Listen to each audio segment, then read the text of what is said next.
नमस्कार साथियों। आज की यह कथा महाभारत के आदि पर्व से ली गई है, जो सत्ययुग और त्रेता युग के मध्य के संक्रमण काल की पौराणिक घटनाओं को वर्णित करती है। यह कथा महर्षि व्यास द्वारा रचित महाभारत के श्लोकों पर आधारित है और विभिन्न पुराणों एवं लोक कथाओं में भी इसका आंशिक अथवा तात्विक रूप से उल्लेख और वर्णन मिलता है। यह केवल एक राजा और एक देवी के मिलन की गाथा नहीं है। यह धर्म, वचन, त्याग और युग धर्म की नींव रखने वाली एक महान कहानी है, जो आगे चलकर महाभारत की पूरी संरचना का आधार बनती है। तो चलिए शुरू करते हैं। उस युग की बात है जहां वचन ही धर्म था और धर्म ही शक्ति। उसी युग में हस्तिनापुर की राजधानी पर सम्राट प्रतीप राज्य करते थे। वे न केवल प्रतापी सम्राट थे, बल्कि गहरे धर्मनिष्ठ, ध्यानव्रती और तपस्वी प्रवृत्ति के थे। वे प्रायः अपने राजकाज से समय निकालकर गंगा तट पर ध्यान करने जाया करते थे। गंगा की शीतल लहरें, जल की मंद गति और आकाश से उतरती धूप उन्हें एक ऐसे लोक से जोड़ती थीं जो शब्दातीत था। एक दिन जब प्रातः की पहली किरणें गंगाजल को स्वर्णिम आभा से भर रही थी और पूरी सृष्टि जैसे अपनी सांसें रोककर उस क्षण की प्रतीक्षा कर रही थी, तभी गंगाजल से एक दिव्य स्त्री प्रकट हुई। उसका रूप पारलौकिक था। नेत्रों में गंभीर शांति थी, मुखमंडल पर तेज था और उसकी चाल में वह गरिमा थी जो केवल देवताओं की होती है। जैसे वह कोई भौतिक शरीर नहीं, अपितु चेतना का एक साक्षात रूप हो। वह सम्राट प्रतीप के समीप आई और अत्यंत शांत किंतु स्पष्ट स्वर में कहा, हे राजर्षि, मैं आपसे केवल एक याचना करती हूँ। जब आपके वंश में कोई धर्मयुक्त, तेजस्वी और योग्य पुरुष जन्म ले तो मैं उससे विवाह कर सकूं। राजा प्रतीप ने थोड़ी देर तक उस स्त्री के मुख की ओर देखा। वहां कोई सांसारिक लालसा नहीं थी, न कोई कामना, केवल एक गूढ़ उद्देश्य। राजा प्रतीप उस स्त्री की दिव्यता को समझ गए। उन्होंने गंगा को साक्षी मानकर शांत स्वर में उत्तर दिया, हे देवी, मैं अपने जीवन में अब तक केवल राजधर्म में स्थित रहा हूं। तुम्हारी याचना को धर्म की दृष्टि से स्वीकार करता हूं और यह वचन देता हूं कि यदि मेरा पुत्र, पौत्र या कोई अन्य वंशज तुम्हारे योग्य हुआ तो वह अवश्य ही तुमसे विवाह करेगा। यह वचन किसी सांसारिक इच्छा से नहीं, केवल धर्म की मर्यादा से बंधा है। स्त्री के मुख पर एक हल्की सी मुस्कान आई। वह मुस्कान जैसे समय के गर्भ में छुपी किसी योजना की स्वीकृति थी। उसकी दृष्टि क्षण भर के लिए आकाश की ओर उठी और फिर वह अपनी लहर जैसी गति में उसी गंगाजल में विलीन हो गई जिससे वह निकली थी। मानो कोई ज्योति जल में समा गई हो। प्रतीप कुछ समय तक वैसे ही बैठे रहे, मानो किसी दिव्य स्वप्न से अभी अभी जागे हों। लेकिन यह स्वप्न नहीं था, यह कोई गूढ़ संकेत था जो शायद किसी पूर्व जन्म का अंश बनकर उनके समक्ष खड़ा हुआ था। उन्होंने यह घटना किसी को नहीं बताई। दिन पर दिन बीतते गए और जब उनके पुत्र दिलीप युवावस्था को प्राप्त हुए, सम्राट प्रतीप ने इस गूढ़ रहस्य के बारे में अपने पुत्र को बताया और सारी घटना विस्तार से समझाई। सम्राट दिलीप ने पिता के वचनों को दिल से बांध लिया। दिलीप धर्मशील, नीतिवान और तेजस्वी राजा बने, किंतु उनके जीवन में वह दिव्य स्त्री कभी प्रकट नहीं हुई। वह वचन अब उनके मौन जीवन में एक अदृश्य धारा की तरह बहता रहा। समय अपनी गति से चलता रहा। जब दिलीप वृद्ध हुए, उन्होंने वह मौन उत्तरदायित्व अपने पुत्र शांतनु को सौंपा।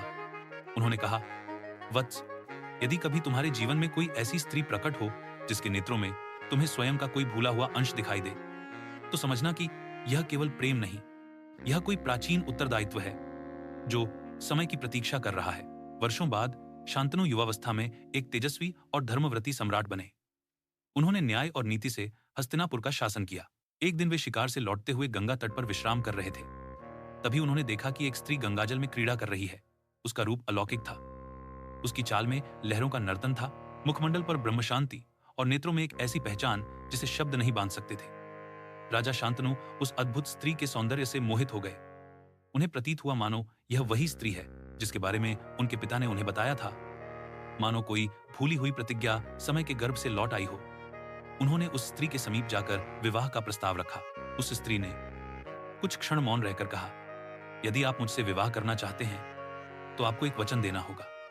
आप मेरे किसी भी कर्म में हस्तक्षेप नहीं करेंगे, मुझसे कोई प्रश्न नहीं पूछेंगे, और स्मरण रहे, जिस दिन आप वह वचन भंग करेंगे, मैं उसी क्षण यह गृह, यह जीवन और आपका साथ छोड़ दूंगी। शांतनु ने वह वचन दिया बिना किसी संदेह के, क्योंकि वे जानते थे कि यह केवल विवाह नहीं, कोई अनजानी प्रतिज्ञा की पूर्णता थी। विवाह संपन्न हुआ। वह स्त्री अब रानी के रूप में राजमहल में आई। उनका जीवन प्रेम, दिव्यता और आनंद से परिपूर्ण था। धीरे धीरे समय बीतता गया और वह वचन जो पहले स्पष्ट था, स्मृति की परतों में धुंधला होने लगा। गंगा ने एक एक कर 7 पुत्रों को जन्म दिया, परंतु हर बार जैसे ही बालक जन्म लेता, वह उसे गंगाजल में प्रवाहित कर देती। शांतनु का हृदय बार बार विदीर्ण होता, किंतु उन्होंने वचन का पालन किया, न कोई प्रश्न, न कोई प्रतिरोध। लेकिन जब 8वां पुत्र जन्मा और गंगा उसे भी लेकर गंगाजल की ओर बढ़ी, तो शांतनु का धैर्य चुक गया। वे आगे बढ़े और पहली बार उस वचन का उल्लंघन करते हुए बोले, अब नहीं, यह मेरा पुत्र है, मेरा उत्तराधिकारी, मैं इसे नहीं खो सकता। गंगा रुकी। उनके मुख पर न रोष था, न शोक, केवल एक गहरी शांति। उन्होंने शांतनु की ओर देखा और कहा, हे राजन, आपने वह वचन भंग कर दिया जो विवाह के समय दिया था। अब समय है कि मैं अपना सत्य प्रकट करूं। मैं वही हूं जो कभी आपके पितामह प्रतीप के समक्ष प्रकट हुई थी। मैं गंगा हूं, स्वर्ग से अवतरित वह धारा जो केवल जल नहीं बल्कि विधि की वाहिनी है। जिन 7 पुत्रों को मैंने जन्म देकर गंगाजल में प्रवाहित किया, वे वसु थे, दिव्य देवगण जिन्हें शाप से मनुष्य योनि में जन्म लेना पड़ा। मैंने उन्हें जन्म देकर मुक्ति दी, और यह 8वां वसु तुम्हारे वचन भंग के कारण अब इस पृथ्वी पर अधिक समय तक रहेगा। लेकिन इसमें तुम्हारा कोई दोष नहीं है। जो भी हुआ वह पूर्व नियोजित था और परमात्मा की एक विशाल योजना का हिस्सा है। अब मैं इस बालक को अपने साथ ले जा रही हूं, उसे धर्म, शस्त्र और तप में शिक्षित करूंगी, और समय आने पर मैं उसे तुम्हारे पास लौटाऊंगी। वह केवल तुम्हारा पुत्र नहीं होगा, वह धर्म का साक्षात रक्षक बनेगा। इतना कहकर गंगा उस बालक को लेकर जल की ओर बढ़ गई। शांतनु उन्हें रोक न सके। वे मौन खड़े रहे, जैसे किसी पूर्व जन्म का कर्ज चुका दिया हो। और उसी रात्रि जब वे निद्रा में लीन हुए, उन्हें एक दिव्य स्वप्न आया। उस स्वप्न में उन्होंने अपने पुनर्जन्म की स्मृति देखी। उन्हें वह क्षण याद आया जब ब्रह्म का एक प्राचीन शाप उनके आत्मस्वरूप पर लगा था, और उसी के परिणाम स्वरूप उन्हें इस पृथ्वी पर जन्म लेना पड़ा। वह अनुभूति क्षणिक थी, परंतु गहन, एक ऐसी दृष्टि जिसमें उन्हें यह बोध हुआ कि उनके जीवन में जो कुछ घटित हो रहा है वह केवल संयोग नहीं बल्कि किसी दिव्य नियति की सटीक योजना है। उन्होंने अनुभव किया कि किसी अदृश्य शक्ति की सूक्ष्म चाल समय के गर्भ में यह सब पहले ही रच चुकी थी। जैसे ही उनके नेत्र खुले, स्वप्न की कथा तो विलीन हो गई, पर उनका मन एक अद्भुत शांति से भर गया। उस दिन से उन्होंने धर्म और निष्ठा के साथ राज्य का संचालन करते हुए उस पुत्र की प्रतीक्षा करनी शुरू कर दी जो गंगा की गोद में पल रहा था, और जो एक दिन लौटकर कुरुवंश और धर्म का मार्गदर्शन करेगा। वही 8वां वसु नवजात, जिसे गंगा अपने साथ ले गई थी। भविष्य में महात्मा गंगा पुत्र भीष्म के नाम से प्रसिद्ध हुए और कुरुवंश के महान योद्धा तथा धर्मरक्षक के रूप में आने वाली पीढ़ियों को दिशा देते रहे। आशा है आपको यह कथा पसंद आई होगी। अगर इसने आपके मन को स्पर्श किया हो तो इसे लाइक करें, अपने मित्रों और परिवार के साथ शेयर करें, और ऐसी ही भारतीय इतिहास, पुराणों और धर्मग्रंथों से जुड़ी भावात्मक कथाओं के लिए हमारे चैनल को जरूर सब्सक्राइब करें। आपका साथ ही हमारी प्रेरणा है। धन्यवाद।